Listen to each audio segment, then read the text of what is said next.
Infermiera, pulizija, nies li jaħdmu fid-divertiment u nies li jaħdmu fir-restoranti. Dawn huma fost in-nies li għalihom iż-żmien tal-miliet ifisser aktar xogħol u żmien il-bogħod mill-familja. Din hija Mary Bezzina, taħdem nursing officer fid-Dipartiment tal-Emerġenza. Tgħidilna li dan mhux l-ewwel miliet li qed qatta l-bogħod mill-familja. F'da d-dipartiment ili 30 sena, allura ħdimt kemm il-Christmas. Nkun nixtieq nintaqa' mal-familja tiegħi ovvja fil-miliet u ngawdu l-ġurnata flimkien fil-familja. Però meta nkunu xogħol ovvja ngawdu ma' sħabna flimkien waqt ix-xogħol fis-sens nagħtu servizz tagħna iktar mis-soltu għax ikonna iktar biċċa kbira ikun iktar xogħol. Għal John Zammit li qatta l-miliet fuq il-post tax-xogħol ifisser li qed qatta dan il-jum mat-tieni familja tiegħu. Li tkun mal-familja kieku aħjar. Però għattaw mal-familja l-oħra li huma staff tiegħi. Ġurnata, għalina ġurnata bħall-oħrajn. ċertu affarijiet li jseħħu għall-pazjent tibqa' riflettuta matul iż-żmien tiegħu għax Christmas huwa Christmas. Dr. Mary Rose Kassar li ser tkun ukoll xogħol fil-miliet tajt li f'dawn il-jiem ikun aktar diffiċli għal pazjenti li kawża tal-mart jew inċidenti ikollhom iqattaw il-festi l-isptar.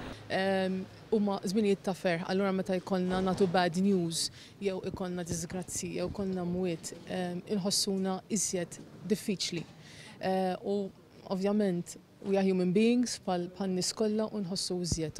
Għal min jaħdem fiċ-ċirklu, żgur li hija ħaġa normali li qatta dawn il-festi mhux biss il-bogħod mill-familja, iżda saħansitra il-bogħod minn pajjiżu.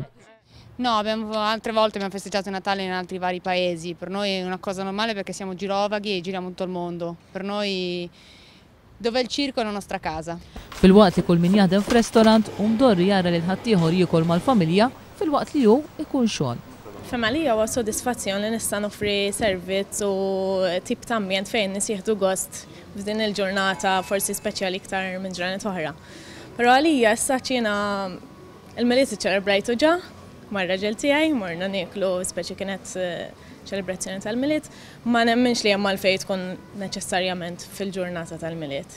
U ma jonqos li anke l-ġurnalisti ser ikunu xogħol f'jum il-miliet. Fosthom il-ġurnalista One News Charlon Guder li minkejja li għadu jsir missier ser ikollu jqatta l-ewwel miliet tiegħu bħala missier il-bogħod minn familtu. Jalla dan il-miliet ma jkunx il-patterns ta' kif se nqatta l-miliet futuri li xlejlet il-miliet, nar il-miliet u l-għada tal-miliet it-tlieta li huma nsertajt xogħol. Madonna kollu looking forward biex imbagħad lejlet l-ewwel tas-sena, nar l-ewwel tas-sena u l-għada tal-ewwel tas-sena qattagħhom mal-familja.